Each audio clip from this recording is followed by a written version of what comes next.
وسلم وبارك على سيدنا وعلى آله وصحبه ومن والاه. ونستمر في درسنا إن شاء الله تعالى هذا اليوم، وموضوعنا حول التوسل والاستغاثة. وبعض الناس عندما يسمع هذه الكلمتين لكثرة ما يتكلم عنها المتكلمون ويضعونها في غير موضعها، بعض الناس لا يحب حتى أن يتعرف على كنهها وحقيقتها، فيخاف كل الخوف منها، يظنها كما يزعم بعض الناس أنها شرك، ولكن حقيقتها ليست كذلك. فنتعرف على معناها وأدلتها في درسنا لهذا اليوم إن شاء الله تعالى.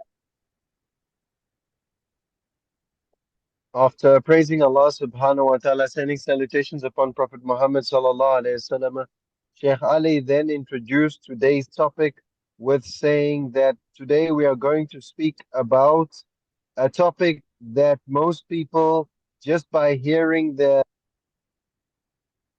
name of this topic, namely tawassul and istighatha, they are quick to call people mushriks, to call them polytheists, and they are quick to take them out of the folds of the religion. So allow us then to look at the reality of the matter that pertaining to tawassul and istighatha, inshallah ta'ala. فنبدأ بالسؤال الأول، وهو ما هو التوسل؟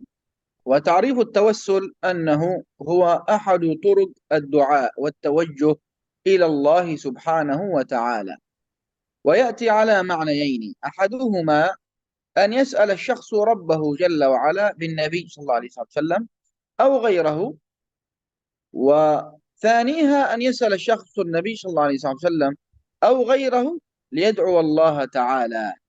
فالأول يسمى بالتوسل والثاني يسمى بالاستغاثة. ولا فرق في التوسل بين أن يكون بلفظ التوسل أو التشفع أو الاستغاثة أو التوجه، فكلها تؤول إلى شيء واحد، وهو أنه أن يجعل الإنسان بينه وبين الله تعالى واسطة. وهذه الواسطة ليست أنها تكون معبودة من غير الله أو أن نشرك بها مع الله، ليس في ذلك الأمر كذلك، وإنما هو عبارة عن سبب ندعو الله سبحانه وتعالى به.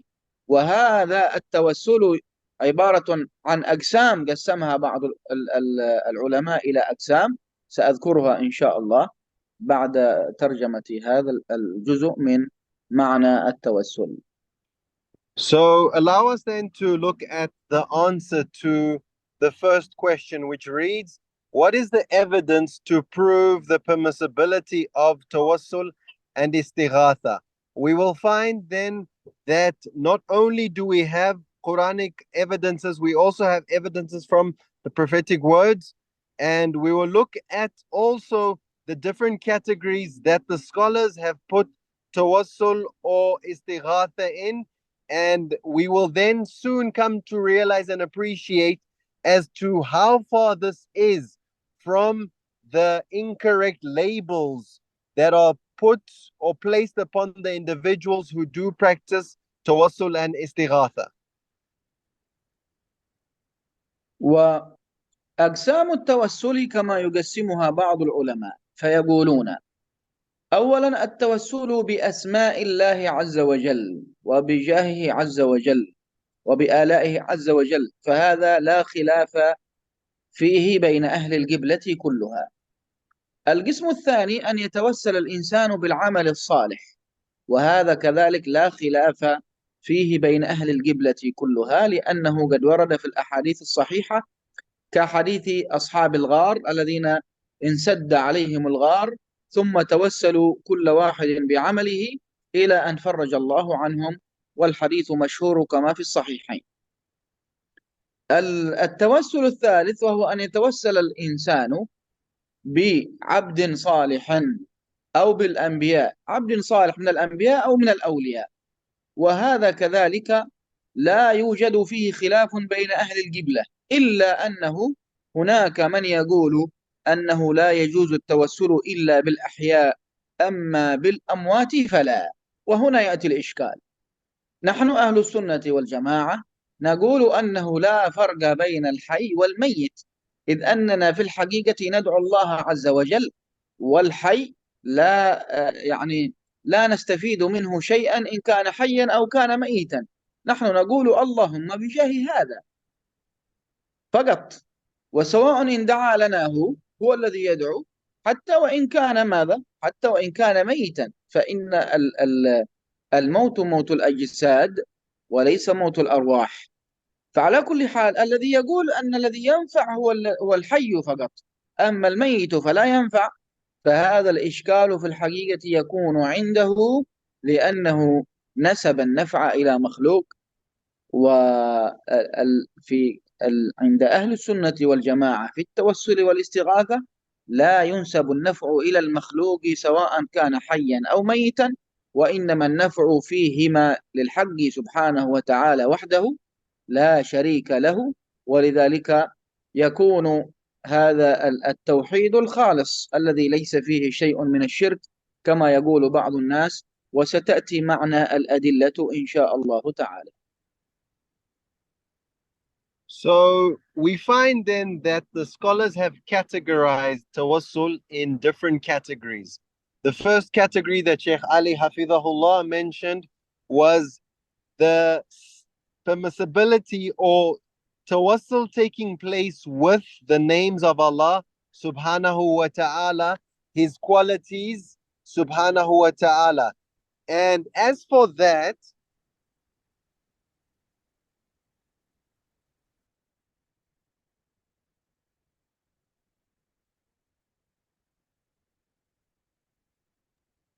as for the tawassul that takes place with the names of Allah subhanahu wa ta'ala, there is no difference of opinion in that. Category number two, the tawassul that takes place through the good deeds. Likewise, in this, there is no difference of opinion. And in fact, there is many sound hadiths, and one of the hadiths that most of you might know is the hadith that speaks about the people of the cave that were closed in the cave, and then after doing tawassul through their good deeds, the cave started to slowly open up, slowly open up. As for category number three, it's the tawassul that is done through the pious people and the prophets. Face value, there is no difference of opinion here. However, if you look at the details of the matter, the difference of opinion is more pertaining to the death and or those that are alive and those that have passed away. As for the individuals who have attributed the benefit of tawassul or the benefit being derived from the creation, this is their understanding, and for this reason they are quick to say that tawassul through people that have passed away, pious people or prophets, if you like, that have passed away is not permissible.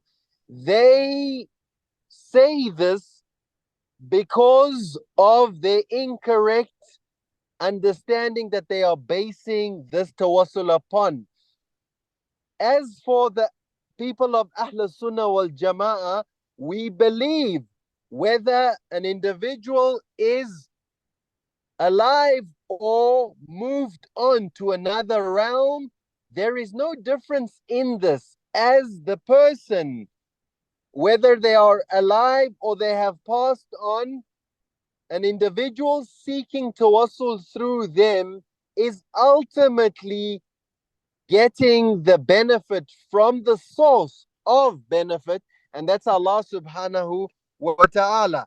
And for us to know and understand and appreciate that the benefit comes from Allah subhanahu wa ta'ala, then it doesn't really matter whether the body is amongst us, the person is alive, or he has passed to another realm. He has passed on, because bodies pass away, but souls remain. So Sheikh Ali said, Hafizahullah, that in fact this is from pure Tawheed, monotheism, to understand and to believe that benefit is solely from Allah subhanahu wa ta'ala. يأتي عندنا بعض الناس ويعرف لنا كلمة التوسل أو الاستغاثة بأنها العبادة، ولا أدري هذا يستند إلى أي لغة عندما يقول أن التوسل أو الاستغاثة بمعنى العبادة. وقد ورد وصف التوسل وكلمة التوسل وردت في القرآن الكريم في قوله سبحانه وتعالى، وهو هذا السؤال الذي يأتي بعده: ما أدلة جواز ذلك؟ قوله تعالى: يا أيها الذين آمنوا اتقوا الله وابتغوا إليه الوسيلة. فالوسيلة لا تعني العبادة، وإنما تعبد الله ثم تأخذ شيء من الوسائل التي تقربك إلى الله، وهذه الوسائل هي الأسباب التي نفعلها حتى عند طلب الشفاء. نحن نذهب إلى الطبيب، وإن كان ماذا؟ وإن كان الطبيب ليس بيده شيء والشفاء من الله، لكنه عبارة عن سبب، ونحن متعبدون بأن نعمل بالأسباب. وكذلك كلمة الاستغاثة أيضا وردت في القرآن، وهي لا تعني العبادة، فاستغاثه الذي من شيعته على الذي من عدوه، وهكذا. فإذا كلمة التوسل والاستغاثة لا تعني العبادة، وستأتي معنا أدلة الاثنين إن شاء الله، أدلة التوسل وأدلة الاستغاثة، وإن شاء الله سنذكرها في درسنا القادم بمشيئة الله عز وجل. So Sheikh Ali Hafizahullah then just touched on one from among the many proofs pertaining to the permissibility of seeking intercession and seeking assistance, which is tawassul and istighatha. And the ayah that Sheikh Ali mentioned here is where Allah subhanahu wa ta'ala says, "O you who have believed, fear Allah and seek the means of nearness to Him." The word means here in this verse is general, and there is no evidence to suggest that it is limited to good deeds and not applicable to people, nor is there any proof that it pertains to the living only and not the dead. And then Sheikh Ali further mentioned that if you look at the concept, when somebody is sick, right, they have to take the means. They don't just raise their hands to Allah and wait for cure to come from Him subhanahu wa ta'ala. This is not the right way as far as taking means is concerned. In fact, the individual who is sick will approach first and foremost the doctor, and thereafter the doctor will prescribe medication for this individual. And then ultimately the cure taking place, we all know, is from solely Allah subhanahu wa ta'ala. So this is all we were able to discuss today, and inshallah in the upcoming lessons we are looking more details to this topic pertaining to seeking intercession, which is tawassul in the Arabic language, and seeking assistance, which is istighatha, inshallah ta'ala.